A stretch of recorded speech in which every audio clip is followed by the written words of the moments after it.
Today I'm going to be talking about a use case of design of experiments where it's not traditionally used, and that's for hardware validation. So design of experiments is used a lot in the manufacturing and process world. So if you're manufacturing and you are running processes in that manufacturing line, you're going to be doing a lot of DOEs to develop new processes and to optimize existing processes. That's where design of experiments is most often used.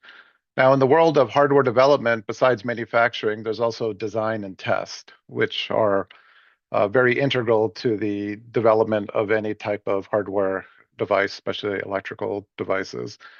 So there's a lot of effort put in the design of those devices as well as the test, which goes along with the manufacturing.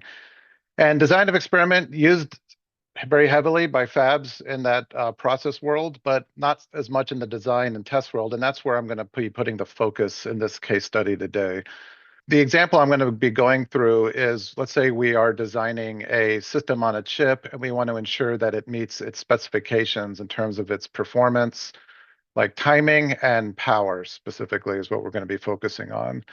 And then also we want to validate that design. Does it match our simulation results, right? So when a semiconductor device is designed, simulations are run on the netlist of that design to determine, right, the timing of all the critical pathways on that semiconductor chip, as well as how much power is being consumed. And you want to ensure that the silicon you get back from the fab is matching those simulation results. So when you do the characterization, right, you want to be performing silicon measurements that are aligned to those simulation results so that you can perform an adequate correlation.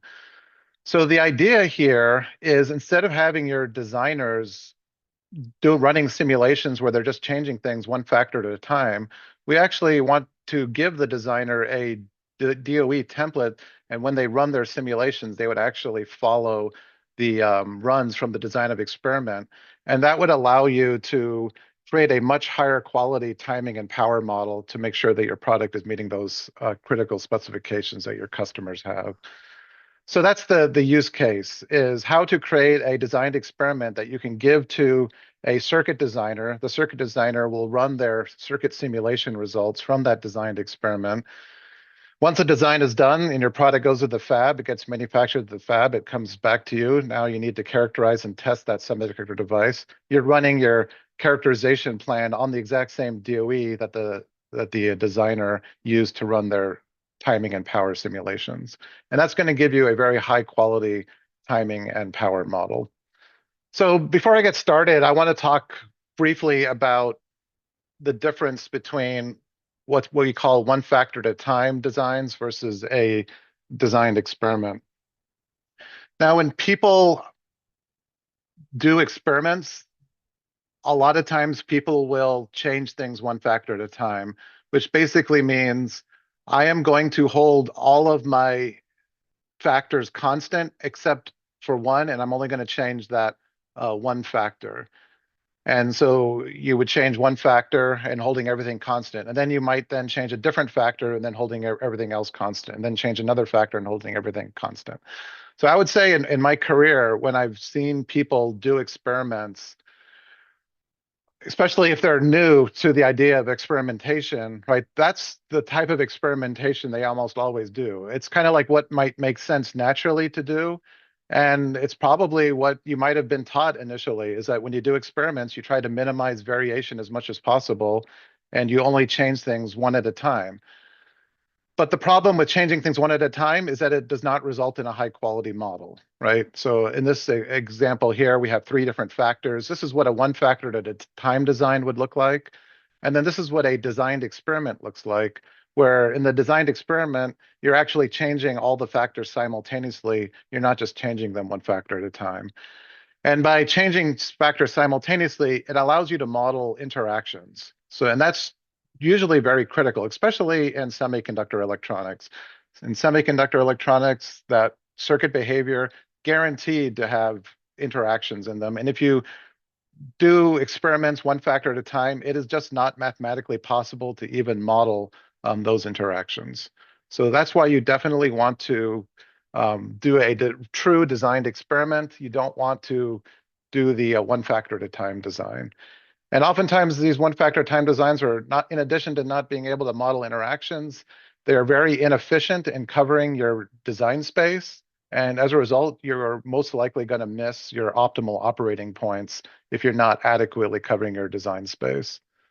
So the message here is use JMP to create your designed experiments. Do not just create them manually doing one factor at a time designs, because one factor at a time designs are inferior in every possible way.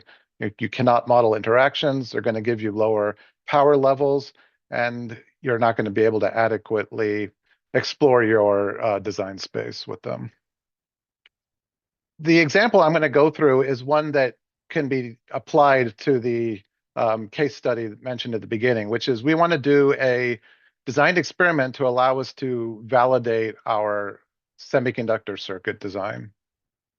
And like I mentioned, DOE very common in the manufacturing world, right? If you go to TSMC, Intel, Micron, in all those companies in the fabs, they are running DOEs, right? It is part of their culture. It's anytime you're developing or optimizing a process, you're going to be doing that with a DOE. I can tell you from my experience in the design and test world of semiconductors, DOEs are not common, if hardly used at all, I would say. And what I'm hoping to do is change the culture in the design and test world so that people there realize, hey, design of experiments are actually extremely useful and going to give a much better result than the way that we have traditionally been doing things.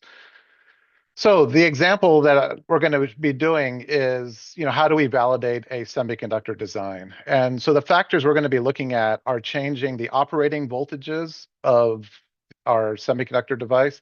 A typical semiconductor device, an SoC, is going to have multiple voltage rails for different parts of the circuit. In the simple example that I'm going to be showing, I'm only going to be showing one voltage rail, but most likely you could have easily 6 to 15 different voltage rails on a modern system on a chip. We're, of course, going to be changing temperatures. Semiconductor circuits are very sensitive to temperature, so that'll definitely be another factor we're changing. So the operating voltage, temperature, and also the third most important factor would be the actual performance of the transistors themselves. So we have NMOS transistors, PMOS transistors, and we're going to be wanting to change the process targets of both those NMOS and PMOS transistors. So that's basically what this DOE would look like. We have different voltages, different temperatures, and different process targets for our transistors. I'm not going to be going into an in-depth explanation of how transistors work, but if you work in the semiconductor industry, I'm going to assume that this is familiar to you. But the idea here is that we want to target different transistor performance all the way from transistors that are high speed and high leakage to lower speed and lower leakage, right? So what controls the speed and leakage of a transistor is its threshold voltage, and the threshold voltage gets controlled by the ion implantation dose. So you can actually have the fab target different process targets for each of those NMOS and PMOS devices by controlling the amount of dosage and the different ion implantation steps. If you have like an NMOS device, there isn't just one NMOS transistor. There's probably 5 different flavors of an NMOS transistor.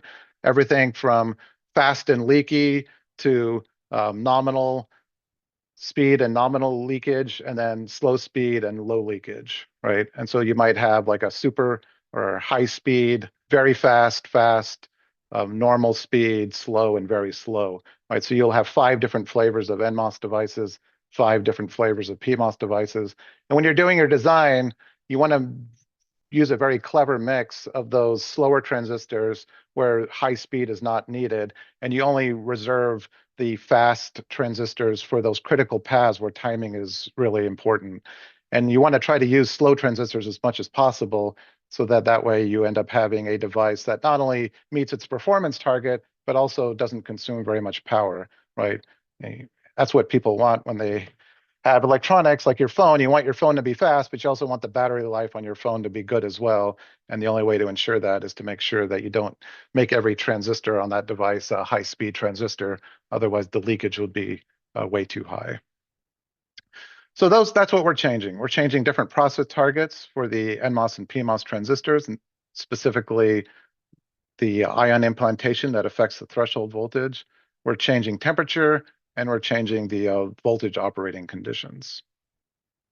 And what we're going to get out of JUMP is basically going to be a high quality predictive model of those key performance indicators of that semiconductor device. So we're talking about the timing. And again, in my simple example, I only have like one response for timing, but in a system on a chip, there's probably thousands of critical paths. So you would, instead of just modeling one particular path, the timing of one path, you're probably modeling the timing of thousands of paths, right? But to make this webinar digestible, I'm just simplifying it to one path, but there could be easily thousands of paths. And then we have a measure of the static power, which is the amount of power consumed by leakage, which is very temperature sensitive. Then we have the dynamic power, which is how much power is consumed by the actual switching of those transistors, and that's going to be much more sensitive to voltage. And then the total power, which would be the sum of static and dynamic. And we have specs on timing and total power. We want to make sure our device meets the timing specification as well as that total power specification. And specifically, what we're trying to do is understand how we want to limit the design space or the operating conditions of that semiconductor device that's going to allow us to meet our timing goals and our power goals. And there's a new feature in JUMP. It was, well, new in the sense it was introduced in JUMP 17, so it's still pretty new. A lot of people are not familiar with it. And that is the design space profiler. And that's what I'm going to be putting some emphasis on in this webinar, is how can we use this new feature in JUMP, specifically that design space profiler, to allow us to determine what's the optimal voltage that we want to run our semiconductor device at. What is the optimal process target for the PMOS transistors? What would be the optimal process target for the NMOS transistors? What would be the optimal operating range for the temperature? How do each of those four parameters need to be controlled in order for our device to meet timing and power goals? So let's take a look at that now in JUMP.